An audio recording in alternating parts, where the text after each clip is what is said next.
Danny, great to see you again. Good to see you, Steve. It's been a while. It has. Like about 12 hours. Almost. I've got to say, that was a fantastic speech you gave last night. Very inspiring for the students. And it was all about how you, your journey through school and how you didn't know what career you wanted. Exactly. You just knew you loved the school environment. Right. And it just went from there. Right. Exactly. That's cool. That was cool. So we videoed that. We're going to put that out. But today's topic is all about dropout recovery, dropout prevention. And the fact is, as we reported on recently, you have led the efforts to get a new charter school, a regional charter school for South Texas, to help with that regard. And it's going to be not just the folks that we would think of when we think of dropout recovery, like teenagers, early 20s. This new charter school of yours goes all the way to 50. But my first question is your interest in this, your passion in this, goes back to PSJA days, and even before that to Hidalgo ISD days. Yes. Tell us about how that interest started back at Hidalgo. So it really began, for me, in 1988. In 1988, I was hired as the principal of Hidalgo High School. And the class that had just graduated in the spring of 88, the class of 88 was the first class that had to take exit exams to get their diploma in Texas. And so I come in the following fall for the 88-89 school year. And of course, one of my concerns is to make sure that all my students not only earn their credits, but are prepared to pass their exit exams so they can graduate. And so in looking at that, I asked the counselor, I looked at a report from the prior year, and there were a handful of students who had not passed their exit. So I asked where they were, and they were not in school.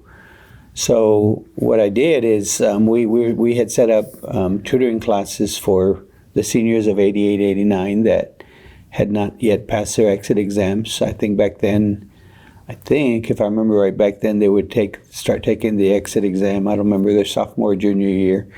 And they had to pass, back then they had to pass a reading exam and a writing exam, I believe. This was under the Teams exam. So we went and found those students, got them to come in and enroll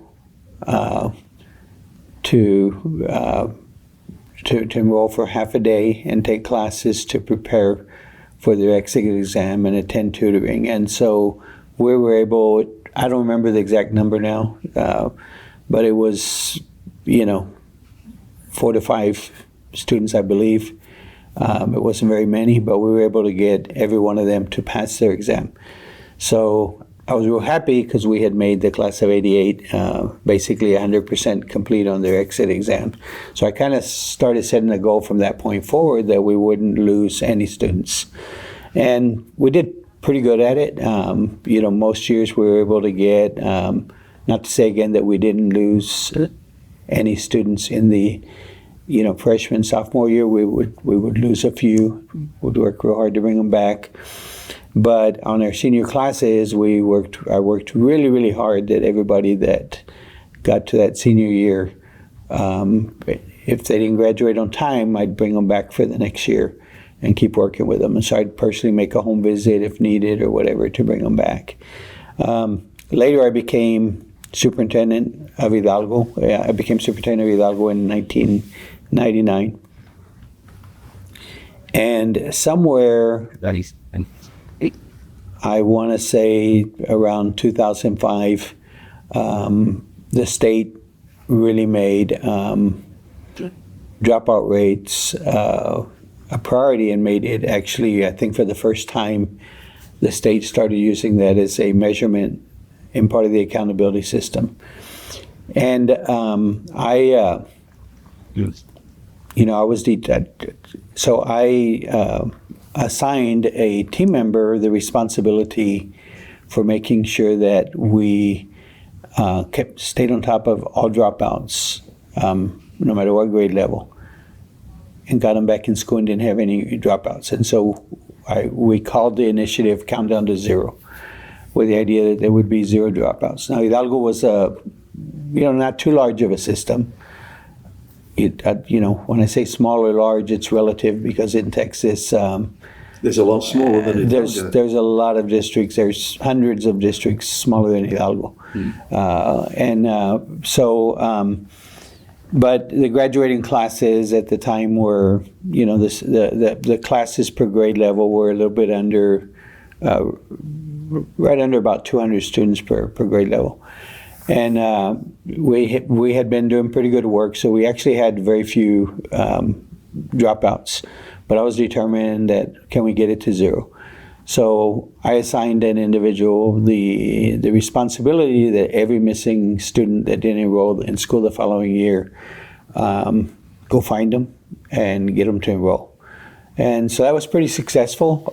We would have most years 1 or 2. Some years Hidalgo actually hit 0 dropouts.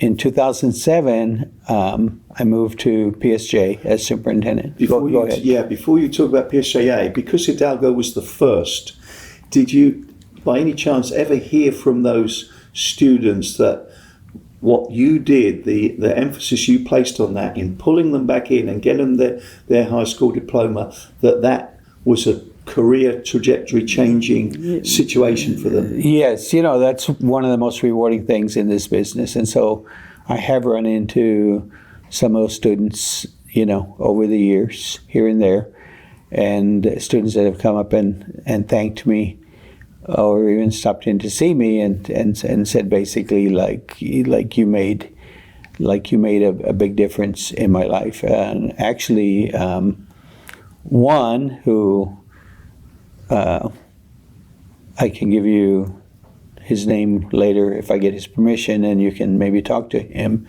But one who went on to become, in a real small town, but went on to become a city commissioner, and even, I believe, a mayor, and so forth.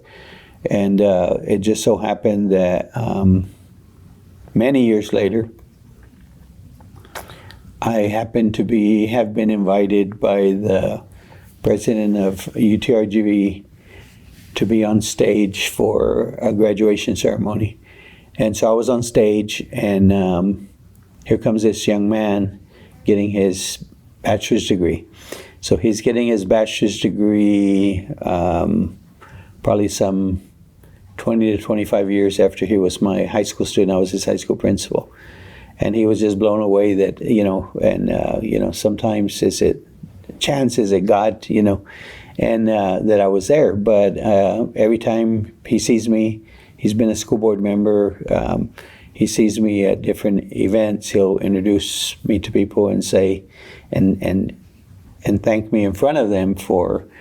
So he's one that was at this point of not graduating from high school, and I dealt with him one-on-one. And I went to his home and I visited with his parents, and we really worked on getting him to focus.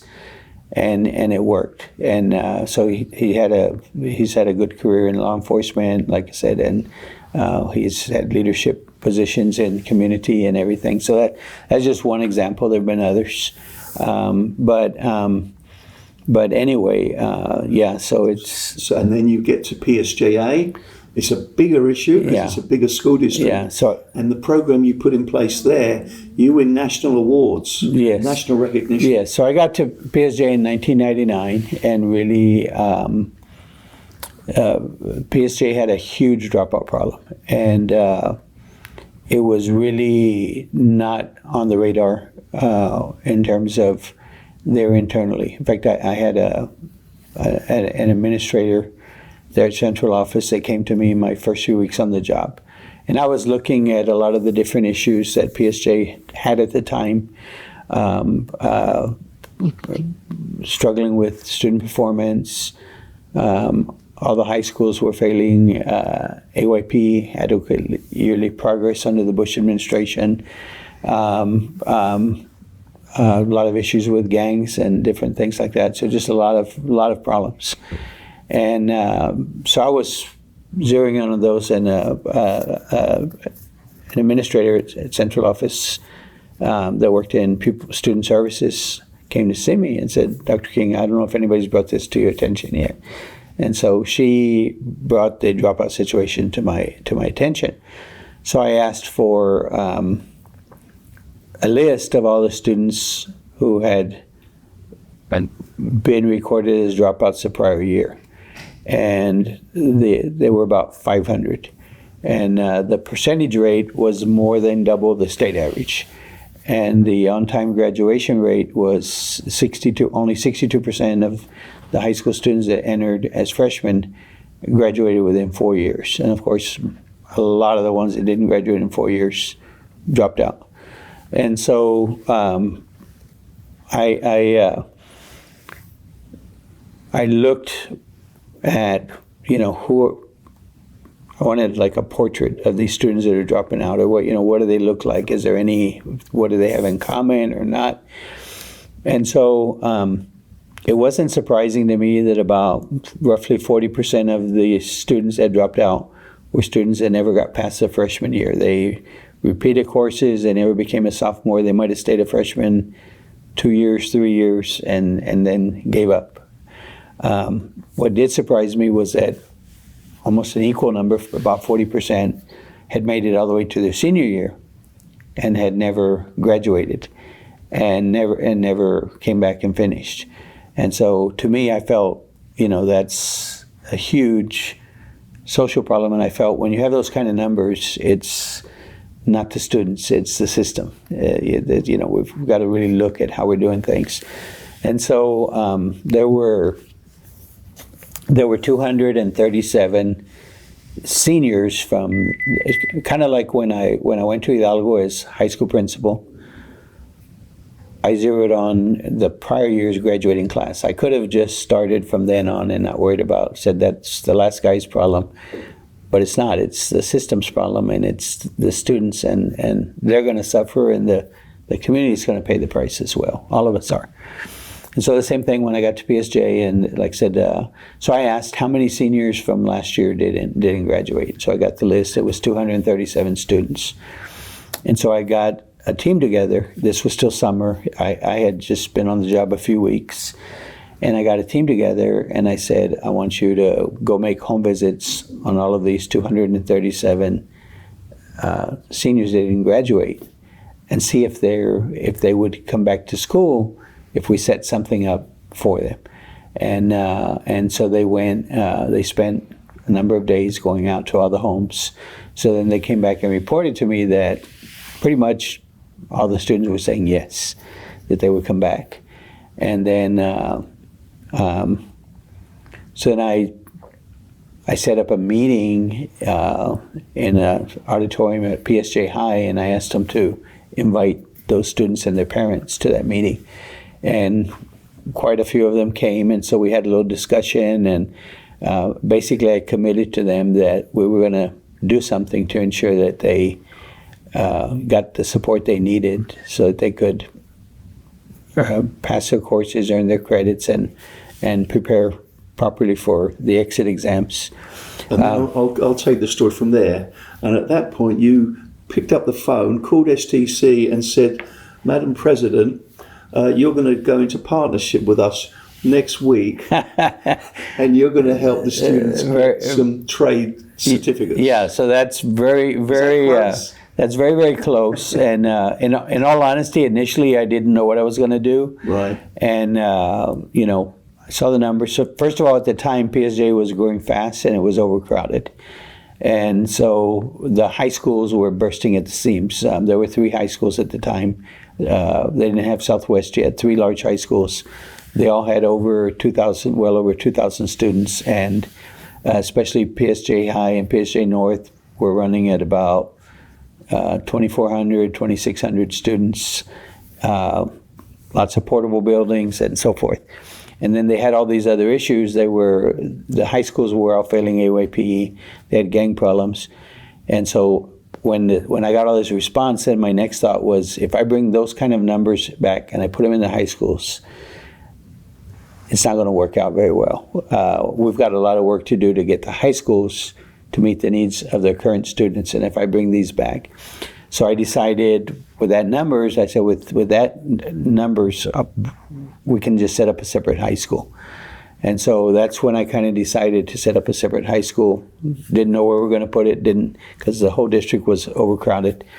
I didn't know where we were going to put it, but I got to thinking about, in those days, it's a little different today, but in those days, the exit exams were given in the fall in October, and in the spring, I think in March. And having been a high school principal and worked on this problem, I was aware that when I would bring these students back in as a high school principal, if they only needed their exit, as soon as they took the test in October, they would stop coming. We wouldn't get the results from the state as to whether they passed or not until December. Well, they would stop coming because, it was almost impossible to convince them to be coming every day when they figured, I took the test, let me wait and see if I passed or not. Like, they didn't want to waste their time sitting in classes to find out later they didn't need to be there because they'd already passed. So when I looked at Hidalgo, these were small numbers. I could go track down the students. Even there it was hard, because in those 3 months, they might go get a job, they might move out of town, they might whatever, right? So there in PSJA, I felt like I need a way, I need them to be doing something meaningful so that after they take the test, if the test was all they needed, that they stay engaged with us. Otherwise, we're going to lose them. We're not going to be able to keep track of 237 students that are waiting around for 2 or 3 months, that are adults already, that are waiting around for 2 or 3 months to see if they passed the test or not. And so that's when I came up with the idea, why don't we do, we'd already started, I'd been involved in dual enrollment as a high school principal and then early college.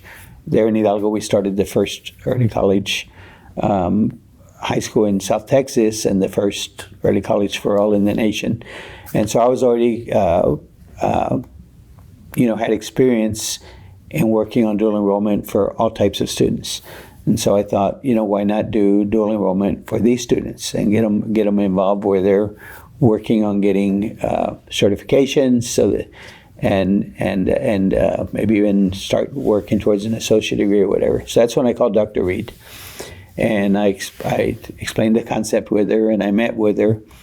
And she brought some of her team with her, and we talked about it, and she liked the idea. And so her response to me was, when do you want to start? She said, do you want to do a planning year? And we'll start. So this was in 2007. We met in August of 2007. And she said, do you want to do a planning year and we'll start in the fall of 2008, or do you want to fast track it and start in January? And I said, ma'am, with all due respect, we need to start September 1. I said, because from now to January, we're going to lose a bunch of these young people. So we've got to start right away. And you're going to lose hundreds of them. So she was kind of taken aback, but she was a trooper, and she said, okay, let's do it, And so I started calling board members, and I said, we're going to open a new kind of high school in September. And they're like, I didn't wait for a board meeting. I just said, we're going to do this, and I'll put it on the next board agenda, but I'm going to start moving forward. And they said, where are you going to put it? I don't know. Who's going to be the principal? I don't know. Where are you going to get teachers? I don't know. All I know is we have 237 students whose future depends on this. And so we, as we started reaching out, the city of Pharr offered us space in an old Walmart building that had been converted into a workforce training center, and that program, that initiative had gone by the wayside in changes in Washington, D.C. and the state in terms of how they were running workforce programs. And they were renting out the space to different entities. A lot of it was being used to store A lot of rooms the bulk of it was being used to store the county's election machines and other things. But there were a few nonprofits operating out of there, Dress for Success and some other ones. And so they freed up two large classrooms. And so we went out to find these kids. We selected a principal, we selected teachers, got board approval, did all these things, and then out of the 237 students, we were able to get 223 in the seat that September. And so we got almost all of them in. A few of them we already couldn't find, like they'd already, left town, whatever. So we started that. So we opened that fall just with the prior year seniors that hadn't graduated. That December, 49 of them graduated. The following May, another, I believe it was 71, graduated the following May. And then another group graduated in August. In the meantime, I started looking at, if this dropout problem had been going on for years, how many hundreds of young people are out in this community without their high school diploma because the system wasn't, really aligned and focused, and really wasn't providing the school environments needed for these young people to succeed. So in that time, that's when I stumbled across, as I'm setting all this up, I'm reviewing bill language from the 2007 legislative session. And I'm taken aback because I find some language in a bill about attendance funding up to through age 25, as long as they hadn't turned 26 before September 1. So they could technically be 26 if they turned 26 after September 1.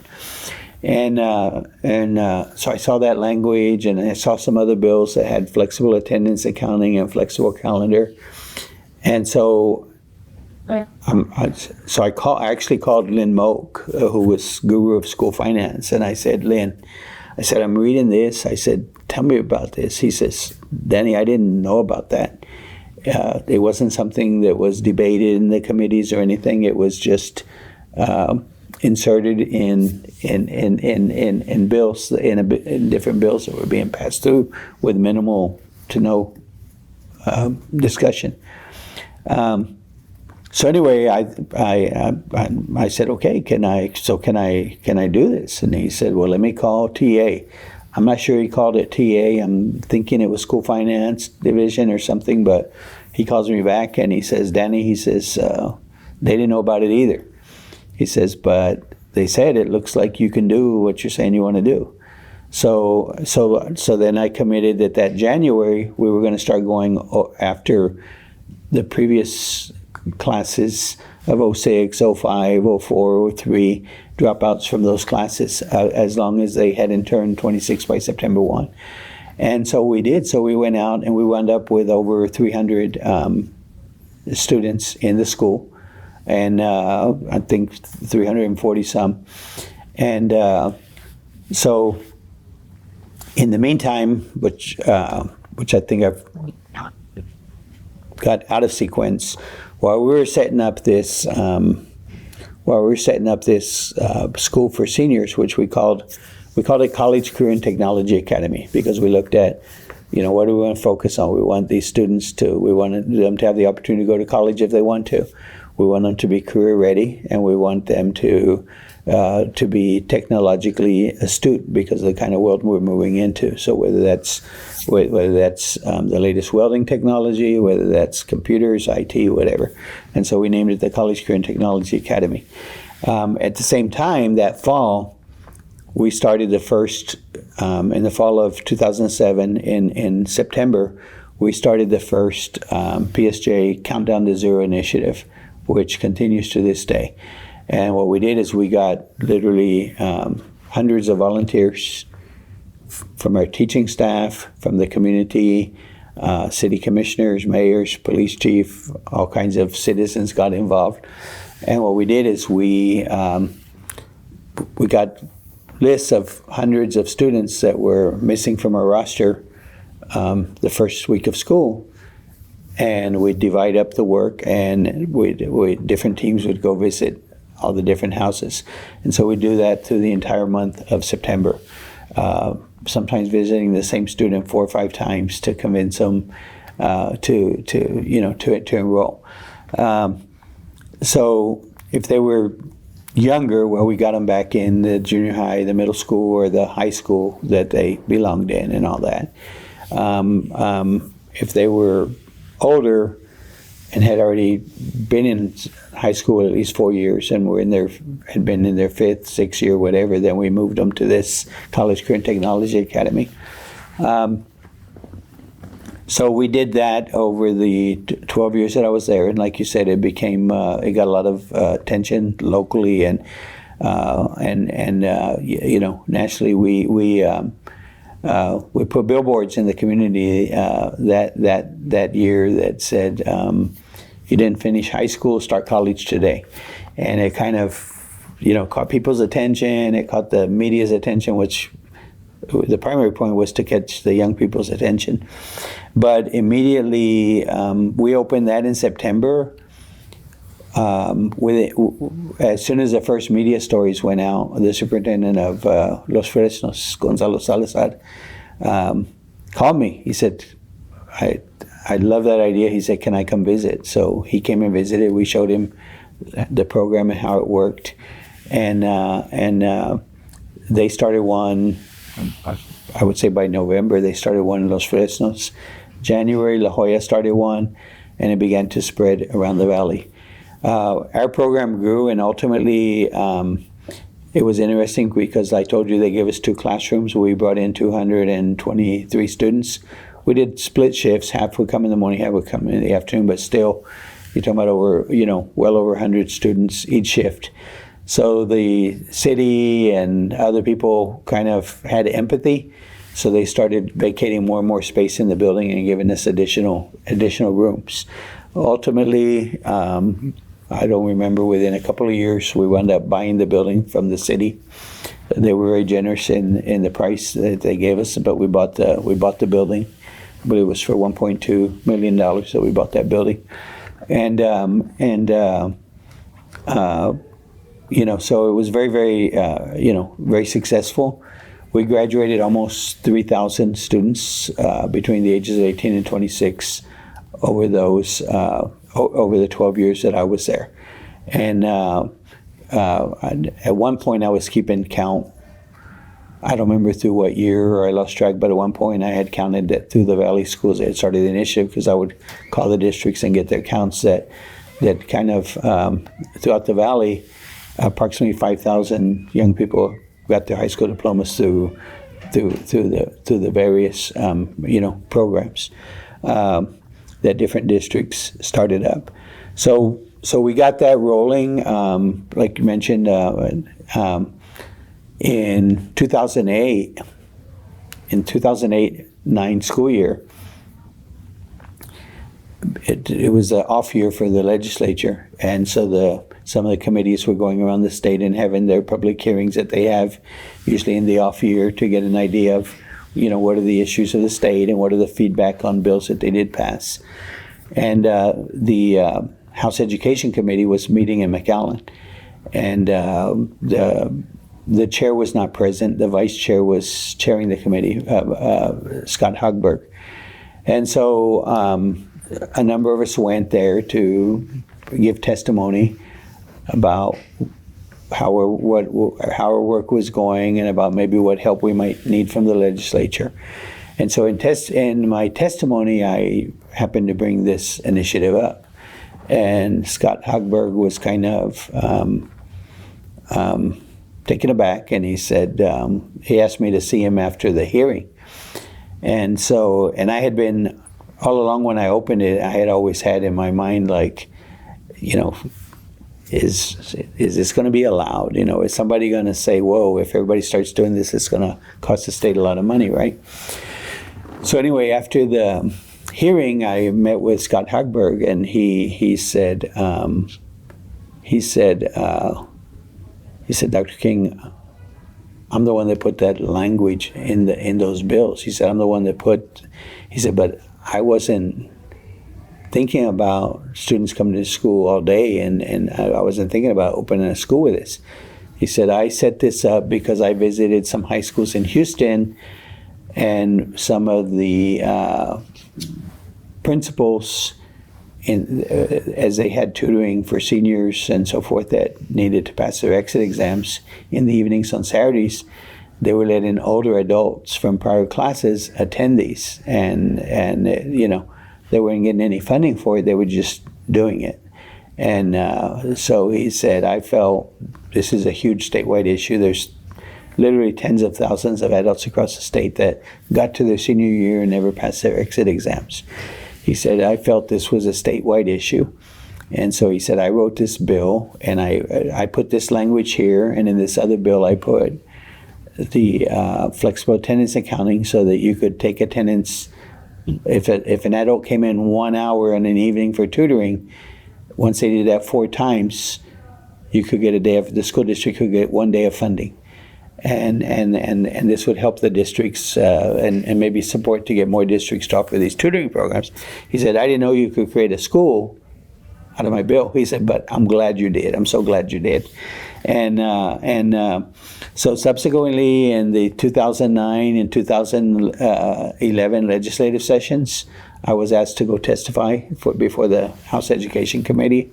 And so I gave the results and how many were graduating. And like I said, we had just the first year alone, we had somewhere between 150 to 200 students graduated under the program, and then it started building from there. And so as I gave the report, the committee members, regardless of party or were all, because everybody knows how important it is, we're just all very positive and saying everyone should do this. And then I think the House bill where I found the attendance language and all was HB 1137 back in 2007. And I don't remember if it was 2009 or 2011, they passed Senate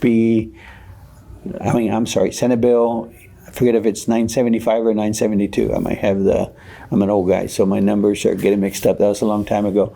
But in that bill, basically the legislature now officially doubled down and said that this type of school should be being set up throughout the state.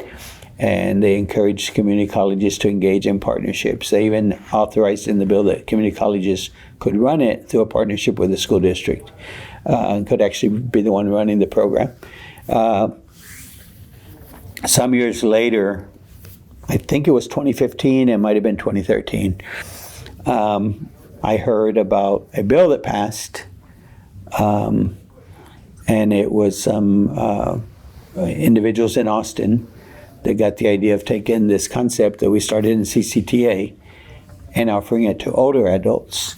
Interestingly, there in PSJA, we actually had, every year we'd have 2 or 3 overage, meaning over 26 adults come in and beg to be in the program. And we let some, even though we weren't getting funding for it. We had a few, like 34, 35 years old, they got their diploma with us through this program. Well, a few things, I'll step back. So like I said, this got a good amount of attention. The U.S. Department of Education had a grant at the time. I don't remember the exact year, but somewhere around 2010, the U.S. Department of Education had a grant that they had given to the largest inner city school districts to reduce their dropout work and their dropout problem. And this was Chicago, Miami, New York City, LA, etc., the largest districts in the nation, Dallas, Houston. And so they had given them this grant, and they had they had a symposium in Washington, D.C. to work on solutions. And I got a call, and they asked me to bring my team up there. And they asked me to be the keynote speaker of this workshop symposium. And they asked they asked me for my team members that worked on this, the principal of the school, the administrator that was leading the countdown to zero, and all. They asked them to do breakout sessions and work with the largest districts in the nation on how to address the problem. right about the same time, the Texas Education Agency was working with the largest districts in Texas, I think maybe a year or two later. And so all your urban districts in Texas, Houston, San Antonio, Dallas, Fort Worth, and so forth, El Paso, it was about 10 districts, 10 of the largest districts that had huge problems with dropout. And they had them come down to PSJ for a 2-day workshop. And so on day one, they'd visit our school and we'd explain everything we did. And then on day two, TA would have technical assistance workshops with them to go over all the issues from funding to, compliance issues and everything else. And Educate Texas and Jobs for the Future started bringing a lot of people to visit. Both Jobs for the Future and the U.S. Department of Education started referring to PSJ as a national model for dropout recovery and so forth. You went from the dropout factory, yes, to a national model. Yes, and I'm glad you brought that up because I didn't mention that. So I was only on the job in PSJ a few months when, I can't remember the name, prestigious university put out a study. And this study said that there are high schools in this nation that the number one thing they produce is dropouts, and that they should be known as dropout factories. And so it had a list of, 50, 80 high schools. I don't remember the exact number. Well, all 3 high schools in PSJ were on the list. So all 3 PSJ high schools were on that list to known as dropout factories. I'll never forget because all the media came in to do stories on PSJ's dropout factories. So the fact is, PSJA was nationally recognized before you even got there. Yes. For all the wrong reasons. Yes. And so that fall, we came out on the National Report for a Dropout Factory. There was a TV program called Gangland that featured the gangs in PSJ. All there as I was like coming in the door, so to speak. So we were getting notoriety, but not the kind you want to get, right? So ultimately, so let me go back. So when I got there, the dropout rate in PSJ was more than double the state average. In 1 year, we brought it down to the state average, which means we cut it in half, by a little more than half. In 2 years, we were half the state average. And then from then on, we kind of bounced around at about 1/3 the state average. So we went from losing 500 students a year to losing 60 or 70 students a year. 50, 60, 70 in those kind of ranges, which in my mind was still too many, but it was a dramatic improvement. The graduation rate started accelerating very quickly. I think it took us, at the time when I got there, PSJ's graduation rate was 62%. Region 1's was, I think, 74%. And the state of Texas was 76 or 77%.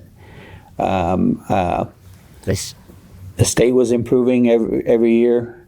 The region was improving. PSJ was improving at a more dramatic. So in 2 years, we were outperforming the state and the region and running at about half the rate.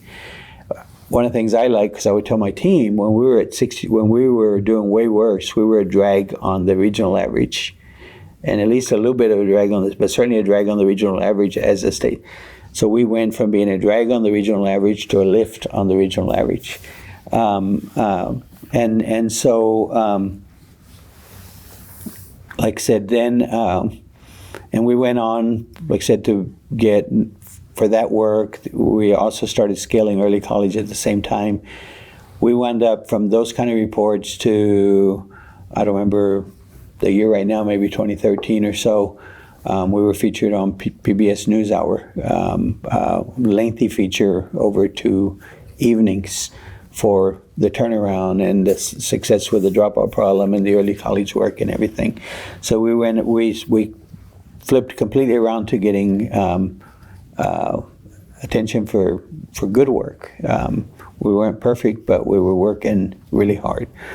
And, the whole team jumped in, great team there at PSJA, whole team jumped in, teachers, elementary teachers going to visit homes of dropouts, which was quite impactful because they would often run into their own, a student who had been their student 12 years before or whatever as a little elementary child.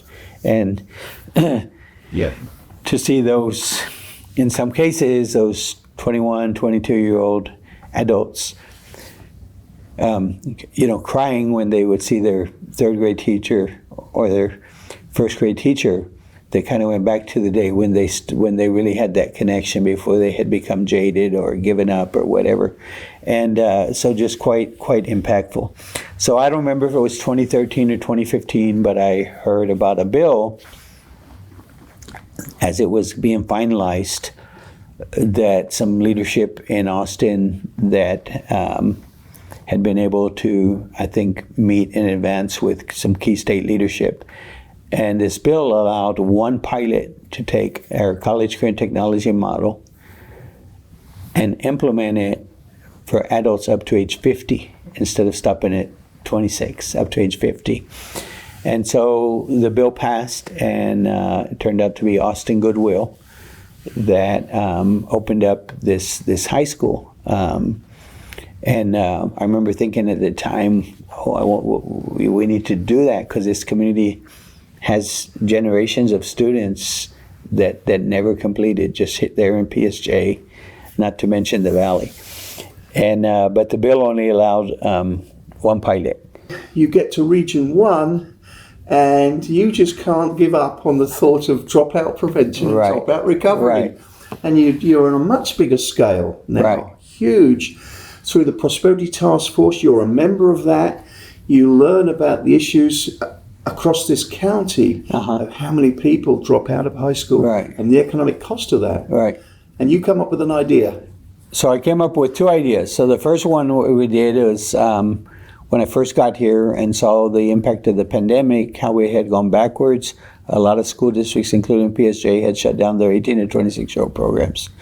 So I hired Darcy Cuellar, who was the last principal of College Career and Technology Academy, to go around and encourage districts to partner with us to open up campuses for 18 to 26-year-olds. PSJ opened theirs back up. They graduated 100 students last year. West Dakota Ed Cal Chelsea opened programs up this year for the first time. They had not had them before. And for next year, we have 5 or 6 districts already at least committed to open those up. So that's really going to be great for our community. We're talking about, we'll get to the point of having hundreds and even thousands of young people going back and getting their high school diploma and certificates as we go through the next decade.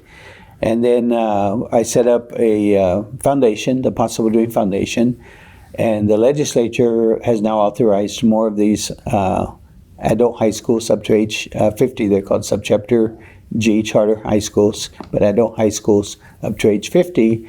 And through the foundation, this is not a Region 1 project. This is a separate organization. So I'm the founder and I'm the chairman of the board of the charter. Region 1 will assist the charter like it assists all school districts and charters in the same way it does throughout from Brownsville to Laredo. But this charter will have independent staff and we'll be setting up campuses in Brownsville, Pharr, and Laredo. Here in Hidalgo County, it'll first start at we'll set up at South Texas College initially while we're getting the building the city of Pharr is partnering with us on. They're in Pharr. The city of Pharr gave us $1 million in startup funds, which we desperately needed.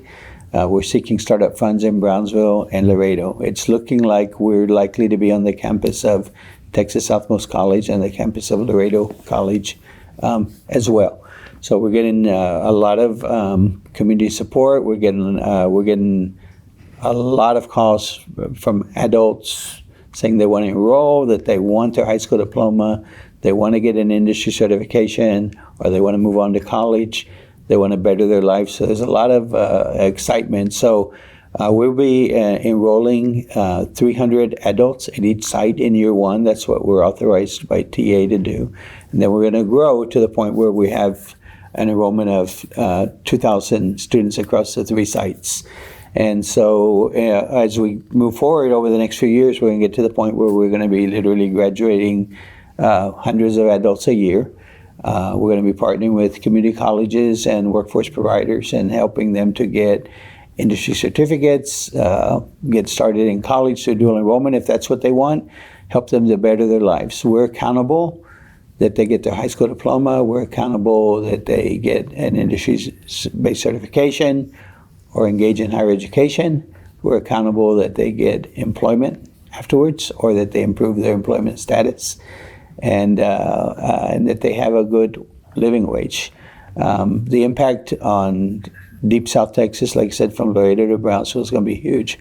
We're going to be adding additional locations over the next few years across the 7 counties. We're kind of paralleling the 7 counties that Region 1 serves. But I do want to clarify it's a separate foundation. We've